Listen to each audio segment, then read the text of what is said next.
Hello my dear student, कैसे हो आप लोग। तो आप लोग सोच रहे होंगे कि ये magnetic effect of electric current close कब होगा। तो अब हम लोग magnetic effect of electric current के ऑलमोस्ट अब क्लोजर की तरफ बढ़ रहे हैं। तो magnetic effect of electric current का अब लास्ट पार्ट पे हम लोग आ गए हैं and that is the galvanometer. तो ऐसा नहीं है कि गैल्वेनोमीटर का नाम आपने पहली बार सुना है। गैल्वेनोमीटर कई बार आप लोगों ने पहले नाम सुन चुका है। कहाँ पे, किस चैप्टर में? करंट इलेक्ट्रिसिटी चैप्टर में। तो करंट इलेक्ट्रिसिटी चैप्टर का अगर कुछ ध्यान हो तो गैल्वेनोमीटर में हम लोग सर्किट सिंबल गैल्वेनोमीटर का क्या यूज करते थे?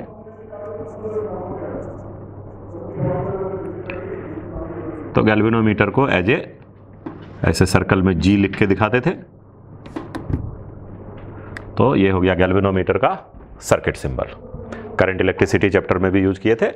और इसके जो यूजेज हैं, तो अगर आपको ध्यान हो, करंट इलेक्ट्रिसिटी चैप्टर में गैल्वेनोमीटर जो है यूज होता था आपको हुडस्टोन ब्रिज में, मीटर ब्रिज में जो बैलेंसिंग सर्च करते थे तो वहाँ पे भी यूज किया गया था as a current sensor. Potentiometer device में भी ये इसका यूज होता है।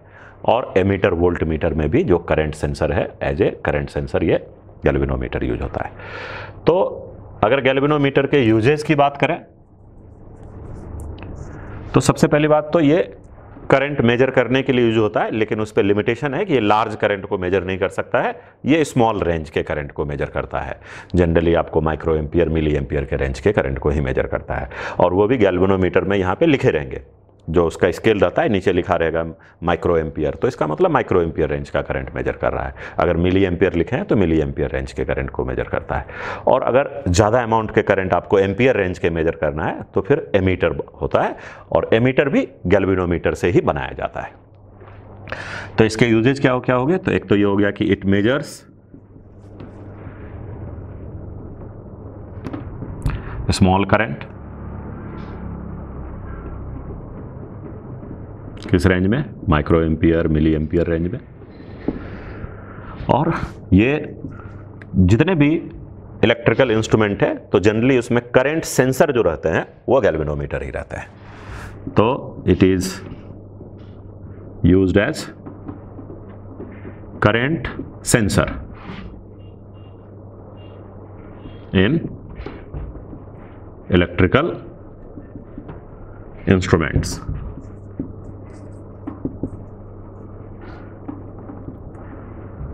Like meter bridge, potentiometer,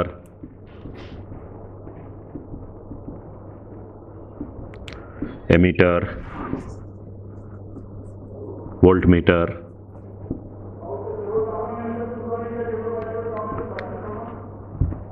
तो हर इलेक्ट्रिकल इंस्ट्रूमेंट में जो करंट सेंसर है उसके लिए गैल्वेनोमीटर को यूज करते हैं। लेकिन ध्यान रहे कि ये इसमें से करंट ज़्यादा अमाउंट पास नहीं होना चाहिए। ज़्यादा अमाउंट का करंट पास हुआ तो गैल्वेनोमीटर बर्न हो सकता है। तो इस बात का हमेशा ध्यान रखना होता है। तो अब आगे हम इस गैल्वेनोमीटर का मेन यहाँ पे अब कंस्ट्रक्शन और वर्किंग को अंडरस्टैंड करेंगे। तो अगर हम कंस्ट्रक्शन की बात करें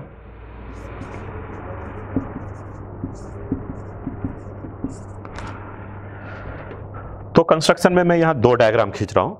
चूंकि इंस्ट्रूमेंट है तो ये 3 डायमेंशनल स्ट्रक्चर है। तो एक इसके टॉप व्यू और एक क्रॉस सेक्शनल व्यू। तो अगर मैं टॉप व्यू इधर की ओर दिखाऊं और यहाँ पे क्रॉस सेक्शनल व्यू इधर, चलो दिखाते हैं।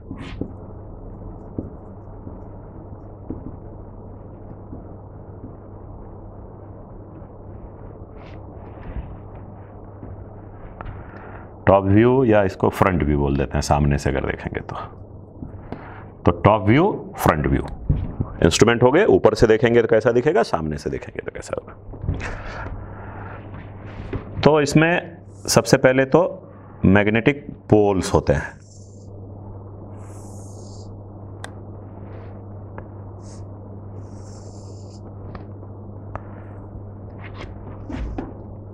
तो ये हो गया magnetic north pole and south pole, ये टॉप व्यू हो गया। और अगर फ्रंट व्यू से देखेंगे तो बेसिकली ये सिलेंड्रिकल स्ट्रक्चर है, तो ये सामने कर्व है लेकिन इस तरीके से ये अंदर की ओर गया होगा। तो साइड से देखेंगे तो हमें बेसिकली एक लाइन के जैसा ये नजर आएगा दोनों तरफ से।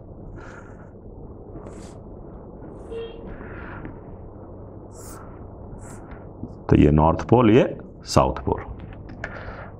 थोड़ा आपको प्रॉपर वे में विजुलाइज हो सके तो थोड़ा मैं यहाँ पे इसका टॉप व्यू का भी हल्का एहसास दिला देता हूँ कि यहाँ पे कुछ इस टाइप से ये कर्व टाइप का स्ट्रक्चर रहा होगा।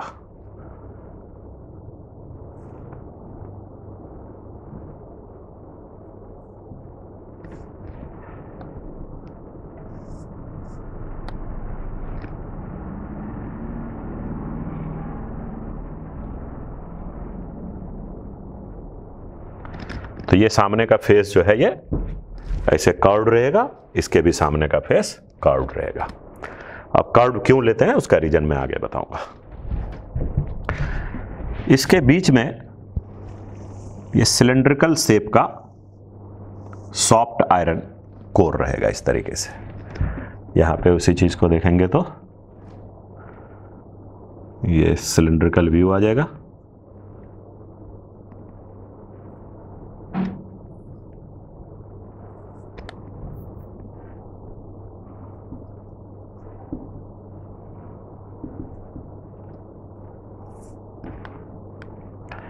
तो ये जो सिलेंडर है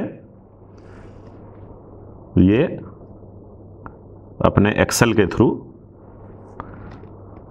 इस तरीके से किसी पिवट में फिक्स किया रहेगा अपना, ये फिक्स रहेगा। तो now cylinder is free to rotate. और ये जो सिलेंडर है ये सॉफ्ट आयरन कोर के बने हुए हैं और इसके ऊपर कुछ हम लोग कुछ टर्न्स को घुमाएंगे। तो ये जो टर्न्स होगा वो बेसिकली रेक्टेंगुलर शेप में आएगा। तो ये सिलेंडर है और इसके ऊपर इस तरीके से वायर के कुछ टर्न्स को हम लोग रोटेट कर रखे हैं। एक क्वाइल लिया और क्वाइल को इस तरीके से रोटेट किया, तो certain N number of turns के क्वाइल को रोटेट किया। तो ऑब्वियसली ये शेप कैसा दिखेगा, रेक्टेंगुलर। उसी को अगर यहाँ पे टॉप व्यू में देखेंगे तो कुछ इस टाइप से दिख रहा होगा।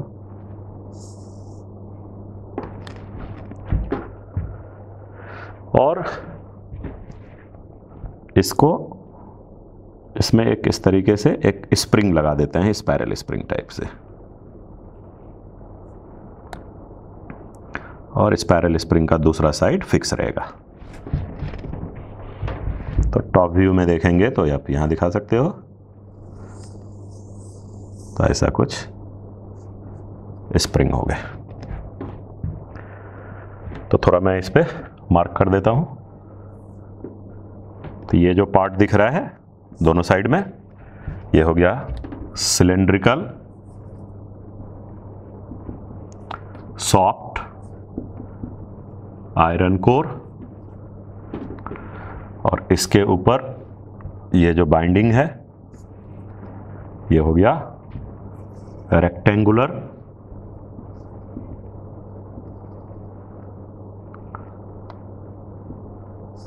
वाइंडिंग। सेम चीज यहां दिख रहा है। ये हो गया मैग्नेटिक पोल्स,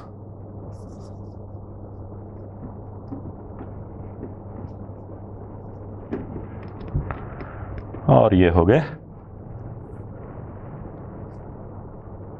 स्पाइरल स्प्रिंग।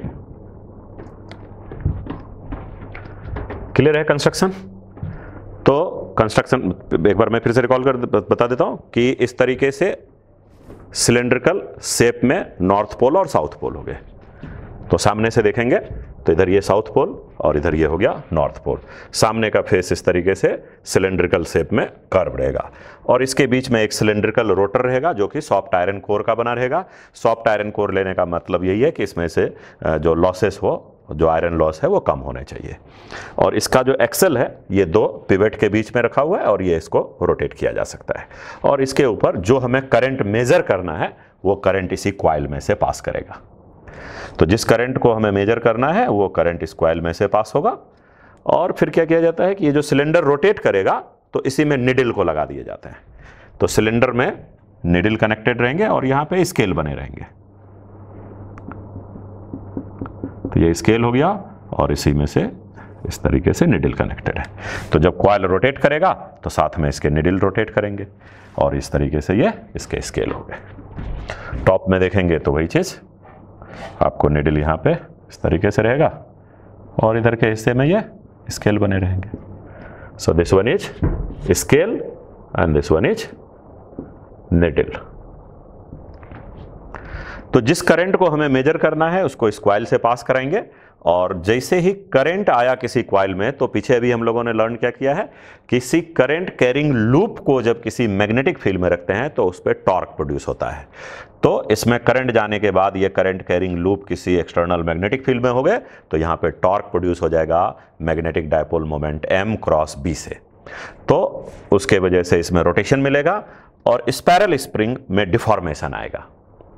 तो स्पाइरल स्प्रिंग का टॉर्क जो है मैग्नेटिक फील्ड का जो इसके कॉइल के ऊपर टॉर्क लगा उसको अपोज करेगा और जैसे ही दोनों टॉर्क इक्विलिब्रियम में आ गए तो वहां पे निडल आपको रुक जाएगा, रेस्ट में आएगा। तो जहां पे निडल रुक गया तो उस टाइम पे हम इक्विलिब्रियम पोजीशन बोलेंगे और इक्विलिब्रियम पोजीशन में दोनों टॉर्क एक दूसरे के इक्वल एंड अपोजिट होगा। हालांकि जब निडल डिफ्लेक्ट हो रहा है तो वहां पे हो सकता है कि डायरेक्ट इक्विलिब्रियम पे नहीं रुकना चाहिए क्योंकि किसी इक्विलिब्रियम के किसी और पोजीशन से चल रहा है, तो इसका मतलब एक्चुअल में ऑसिलेशन होने चाहिए, तो डैम्प्ड ऑसिलेशन के बाद रुकना चाहिए। लेकिन हम लोग क्या चाहेंगे कि निडल जैसे चला तो जो भी रीडिंग है डायरेक्ट उस पोजीशन पे रुके। तो इसलिए जो यहाँ पे डैम्पिंग होता है ये ओवर डैम्पिंग यूज करते हैं। जैसे स्प्रिंग ब्लॉक सिस्टम हो या कोई भी पेंडुलम है, आप उसको ऑसिलेट कराओ तो ऑसिलेट करते करते थोड़ी देर के बाद रुकते हैं ना, तो कहाँ रुकते हैं, इक्विलिब्रियम पोजीशन पे। तो इस पे एक टॉर्क लगा मैग्नेटिक फील्ड का, एक टॉर्क लगा स्प्रिंग का, जहाँ पे दोनों टॉर्क इक्वल होगा वो इक्विलिब्रियम पोजीशन होंगे। लेकिन ये इक्विलिब्रियम के दोनों साइड क्या होगा, ऑसिलेट करते करते इक्विलिब्रियम पे रुकने चाहिए। लेकिन उतने देर रीडिंग के लिए हम लोग वेट तो नहीं करेंगे, हम लोग चाहेंगे रीडिंग इमीडिएट मिले। तो इसका मतलब अगर ये निडल 0 पे था तो डायरेक्ट जाके इक्विलिब्रियम पे रुकना चाहिए। तो इसलिए क्या होता है कि अगर एसएचएम की बात करो तो अगर किसी चीज को साइड में लाके छोड़ा और डायरेक्ट इक्विलिब्रियम पे रुका तो वहां पे डैम्पिंग इफेक्ट जो है काफी स्ट्रांग रखना पड़ता है।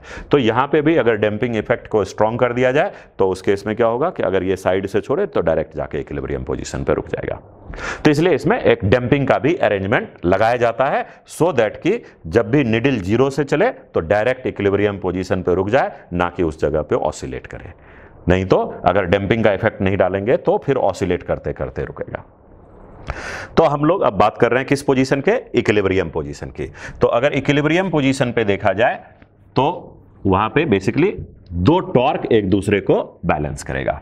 तो ये एक तरीके से कंस्ट्रक्शन हो गया और अब हम लोग बेसिकली वर्किंग की बात कर रहे हैं। तो अगर वर्किंग की बात करें तो लैंग्वेज में बोर्ड में आता है तो थोड़ा अपने हिसाब से लिख देना कि जैसे ही करंट इसमें पास करेगा तो मैग्नेटिक फील्ड का इसके ऊपर टॉर्क लगेगा और जो स्पाइरल स्प्रिंग का टॉर्क है दोनों एक दूसरे को बैलेंस करेगा। तो मैं लैंग्वेज नहीं लिख रहा हूँ, लैंग्वेज आप अपने अकॉर्डिंग लिख सकते हो, लेकिन मैं यहाँ पे कैलकुलेशन वाले पार्ट पे आ जाता हूँ। तो अगर हम इक्विलिब्रियम की बात करें तो इक्विलिब्रियम में torque by magnetic field is balanced bye torque bye spring. तो दोनों टॉर्क एक दूसरे को बैलेंस करेगा। तो मैग्नेटिक फील्ड का टॉर्क कितना आ जाएगा, तो मैग्नेटिक फील्ड का टॉर्क आएगा एम बी साइन। तो एंगल क्या लेंगे, तो यहां पे जो पोल का जो शेप है ये सिलेंड्रिकल शेप में क्यों लिया, ये कर्व सिलेंड्रिकल शेप क्यों लिया है, तो उसका रीजन ये है कि कॉइल किसी भी पोजीशन पे चला जाए मैग्नेटिक फील्ड हमेशा कॉइल के प्लेन में मिलेगा। और अगर मैग्नेटिक फील्ड अगर मतलब कॉइल रोटेट भी कर रहा है, तो कॉइल रोटेट भी कर रहा है तो किसी भी ये पोजीशन पे क्यों ना चला जाए मैग्नेटिक फील्ड चूंकि यहां से रेडियल डायरेक्शन में मिलेगा। आप देख सकते हो मैग्नेटिक फील्ड यहां पे रेडियल डायरेक्शन में मिल रहा है। तो कॉइल किसी भी पोजीशन पे है तो मैग्नेटिक फील्ड हमेशा इसके प्लेन में है। और इसका फायदा क्या हो गया कि अगर मैग्नेटिक फील्ड इसके प्लेन में है तो मैग्नेटिक डायपोल मोमेंट वेक्टर जो है वो प्लेन के परपेंडिकुलर है। तो इसका मतलब m वेक्टर और b वेक्टर हमेशा परपेंडिकुलर मिलेगा।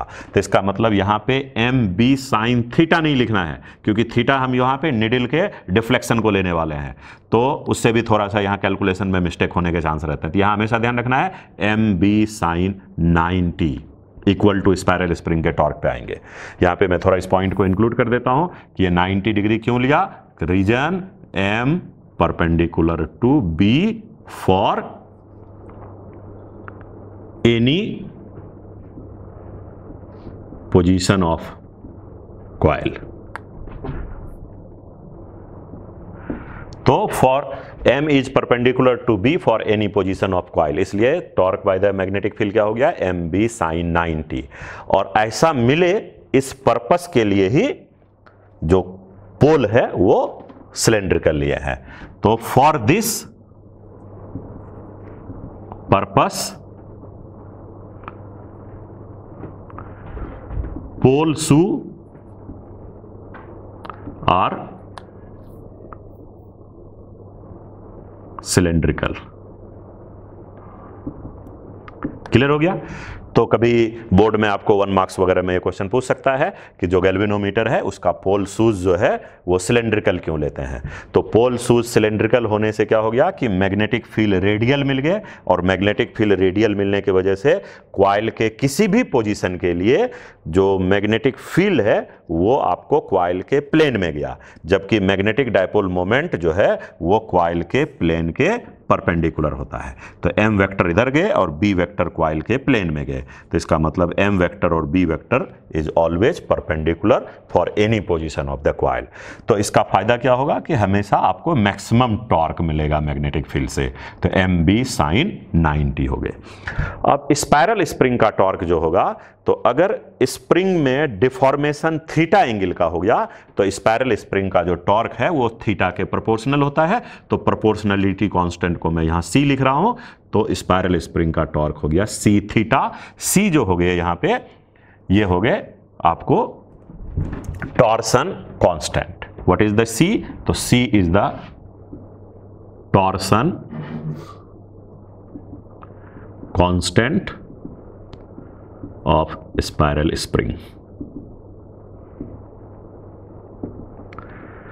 जिस तरीके से किसी स्प्रिंग जो सिंपल वाले हेलिकल शेप का जो स्प्रिंग रहता है उसमें आप लीनियर डिफॉर्मेशन देते हो, तो वहां स्प्रिंग फोर्स का जो मैग्नीट्यूड है वो क्या लिखते हैं, स्प्रिंग फोर्स को आप वहां kx लिखते हो। तो k कांस्टेंट लेते हैं और x उसके अमाउंट का डिफॉर्मेशन लेते हैं।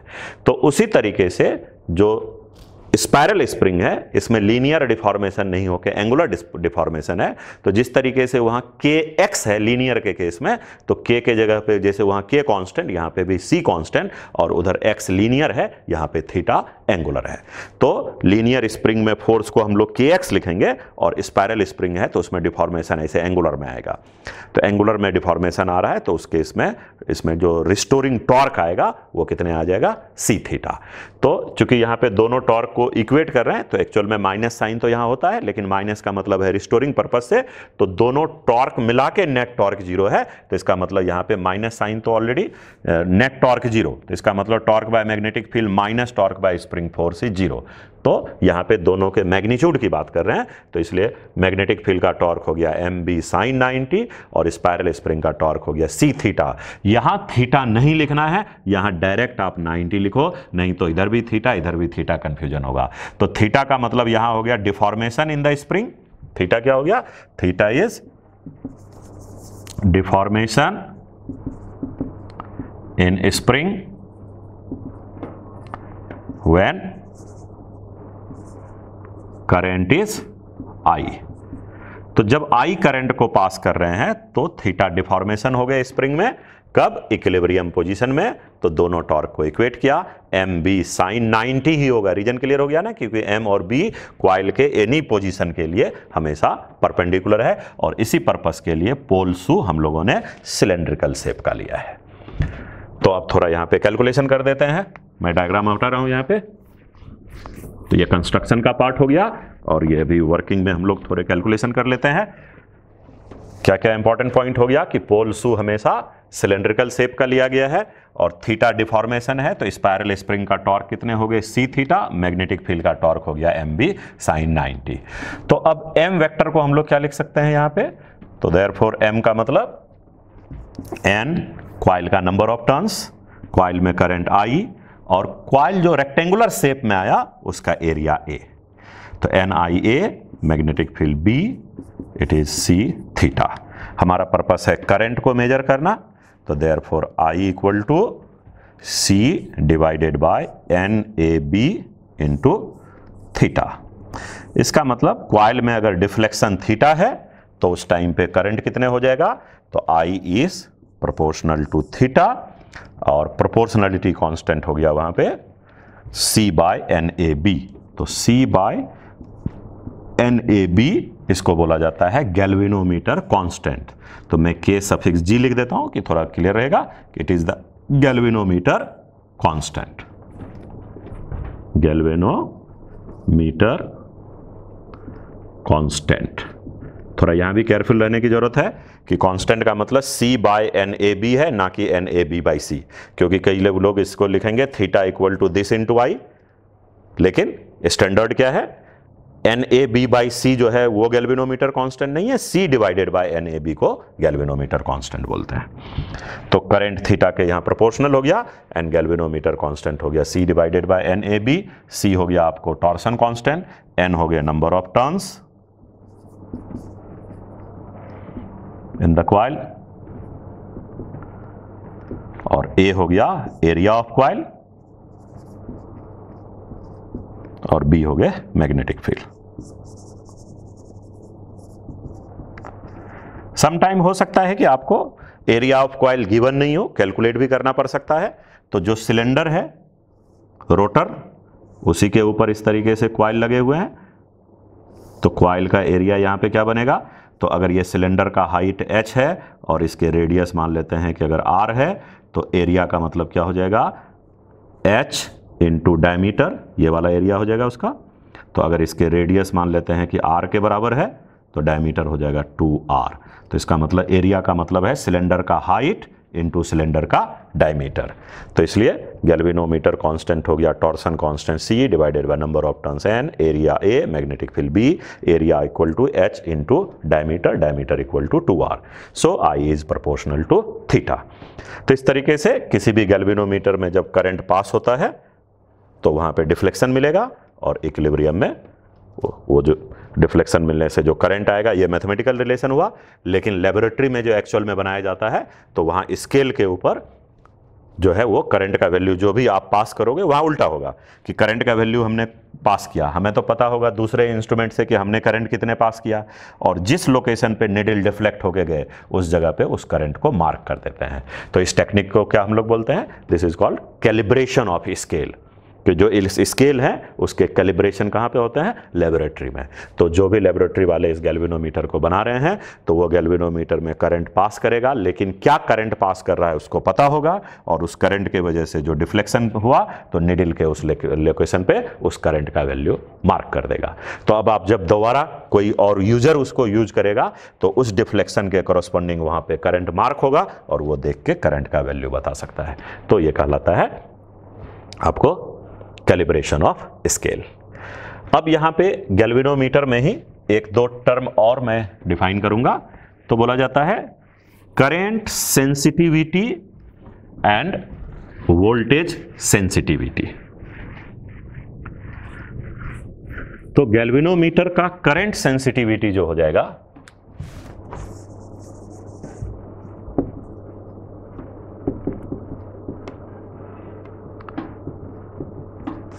तो करंट सेंसिटिविटी डिफाइन किया जाता है डिफ्लेक्शन पर यूनिट करंट से।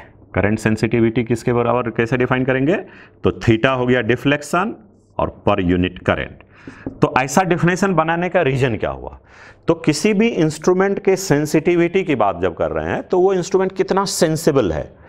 तो अगर मान लो कि किसी इंस्ट्रूमेंट में बहुत ज़्यादा करंट पास किए और डिफ्लेक्शन बहुत कम हुआ, तो इसका मतलब वो ज़्यादा सेंसिटिव नहीं है, क्योंकि अगर उसमें लो करंट पास करेंगे तो वो सेंस ही नहीं कर पाएगा।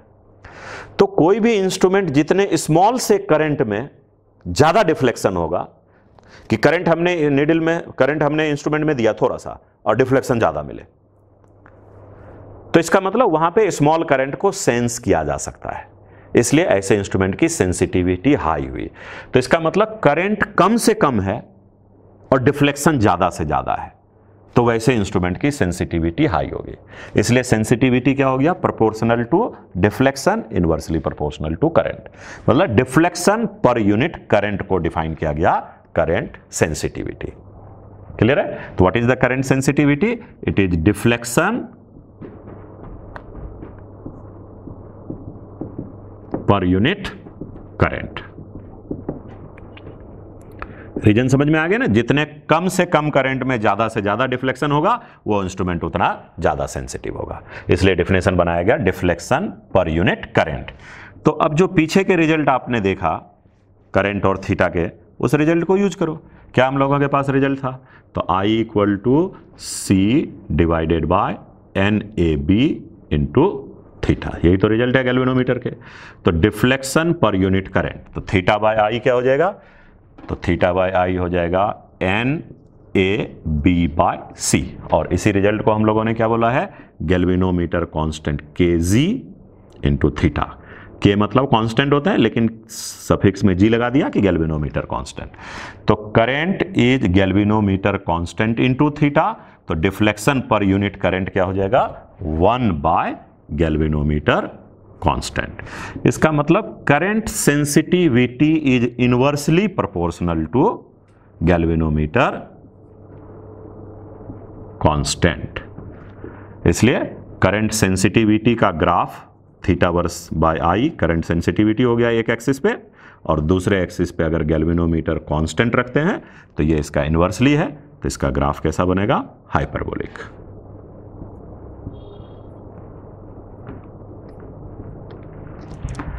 इसी तरीके से इंस्ट्रूमेंट का वोल्टेज सेंसिटिविटी भी निकाला जा सकता है।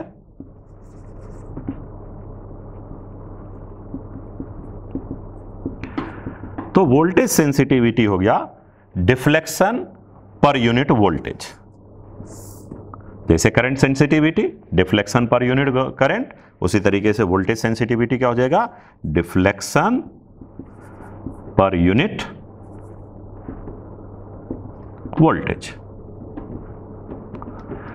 तो इसका मतलब वोल्टेज सेंसिटिविटी का मतलब थीटा बाय वी, और वी को क्या लिख सकते हैं? I, जो गैल्वेनोमीटर में करंट गया, I सफिक्स जी लिख देता हूं, galvanometer current into resistance R G. तो theta by I into R G, चलो I रहने तो V equal to I R G. तो आर जी का मतलब रेसिस्टेंस ऑफ गैल्वेनोमीटर, और कई जगह रेसिस्टेंस ऑफ गैल्वेनोमीटर को सिंपली हम लोग कैपिटल जी लिख देते हैं। तो गैल्वेनोमीटर रेसिस्टेंस हो गए यहाँ पे कैपिटल जी। ठीक है, क्लियरली मैं लिख देता हूँ, जी का मतलब गैल्वेनोमीटर रेसिस्टेंस। तो अगर G गैल्वेनोमीटर रेसिस्टेंस है और उसमें से करंट I पास कर रहा है, तो इसका मतलब गैल्वेनोमीटर वोल्टेज क्या हो जाएगा? I into G. Simple, Ohm's law, V equal to I R. तो डिफ्लेक्शन पर यूनिट वोल्टेज, तो वोल्टेज को हमने लिख दिया I इंटू आर, आर का मतलब गैल्वेनोमीटर रेसिस्टेंस को यहाँ G से रिप्रेजेंट किया। तो ये भी क्या हो गया? थीटा बाय आई बाई जी। तो इसका मतलब एक तरीके से थीटा बाय आई को करंट सेंसिटिविटी बोल सकते हैं by galvanometer resistance. So what is voltage sensitivity? Current sensitivity per unit galvanometer resistance. ये भी बोला जा सकता है कि ये हो गया करंट सेंसिटिविटी बाय रेसिस्टेंस। और साथ के साथ थीटा बाय आई को हम लोग NAB बाय सी भी लिख सकते हैं। So this is NAB by C into G. और इसको ये भी लिख सकते हैं थीटा बाय आई को 1 बाय kg, तो 1 by galvanometer constant G into galvanometer resistance G। तो ये हो गया वोल्टेज सेंसिटिविटी। तो voltage sensitivity is deflection per unit voltage, voltage को लिखेंगे I इंटू रेसिस्टेंस का गैल्वेनोमीटर G। तो current sensitivity per unit galvanometer resistance, और करंट सेंसिटिविटी क्या होता है? NAB by C. तो ये हो जाएगा NAB by C into galvanometer resistance G। और अगर गैल्वेनोमीटर कांस्टेंट को लिखना चाहते हैं तो 1 बाय गैल्वेनोमीटर कांस्टेंट, और डिनोमिनेटर में ही आ जाएगा गैल्वेनोमीटर रेसिस्टेंस। क्या ऐसा हो सकता है कि अगर करंट सेंसिटिविटी को हम इंक्रीज करें तो वोल्टेज सेंसिटिविटी चेंज नहीं करे? क्या ये इसकी पॉसिबिलिटी है? यस, ऐसा हो सकता है कि करंट सेंसिटिविटी को हम डबल कर दें और वोल्टेज सेंसिटिव में हो सकता है कि चेंज भी ना हो, या हो भी सकता है चेंज हो भी जाए। तो डिपेंड करेगा कि उसको चेंज आप किस पैरामीटर से कर रहे हो, क्योंकि गैल्वेनोमीटर का जो करंट सेंसिटिविटी है ये कॉइल के नंबर ऑफ टर्न्स पे डिपेंड कर रहा है, कॉइल के एरिया पे डिपेंड कर रहा है, मैग्नेटिक फील्ड पे डिपेंड कर रहा है और स्प्रिंग के टॉर्सन कांस्टेंट पे डिपेंड कर रहा है। लेकिन जो जनरली सेंसिटिविटी को चेंज करने का ट्रेंड रहता है जनरली नंबर ऑफ टर्न्स है। तो ना अगर सेंसिटिविटी इसको हमें डबल करना है, अगर हमने नंबर ऑफ टर्न्स को डबल कर दिया, तो मान लो एक एग्जाम्पल की बात कर रहे हैं, if number of turn is doubled, इसको डबल कर दिया, 2n कर दिए, तो देन तो टर्न्स डबल हो गए, तो जो गैल्वेनोमीटर रेसिस्टेंस है वो भी तो डबल हो जाएगा।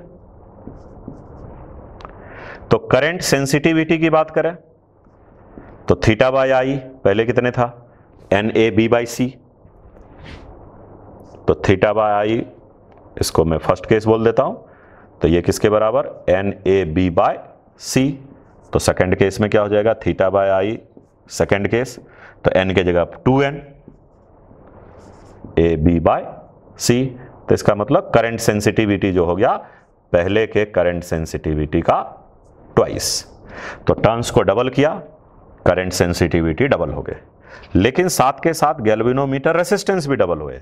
तो अगर हम वोल्टेज सेंसिटिविटी की बात करें तो theta by I first case में कितने हो गए, तो वो हो गया NAB/C इंटू जी।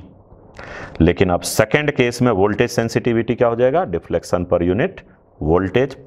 नाउ सेकेंड केस, तो नंबर ऑफ टर्न्स डबल, तो 2n, area A, magnetic field B divided by C, और गैल्वेनोमीटर रेसिस्टेंस डबल हो गए, क्योंकि नंबर ऑफ टर्न्स डबल होने से वायर का लेंथ डबल हो गया और रेसिस्टेंस वायर के लेंथ पे के प्रोपोर्शनल होता है। तो टर्न्स डबल तो लेंथ डबल, सो रेसिस्टेंस बिकम्स डबल, तो ये हो जाएगा 2G।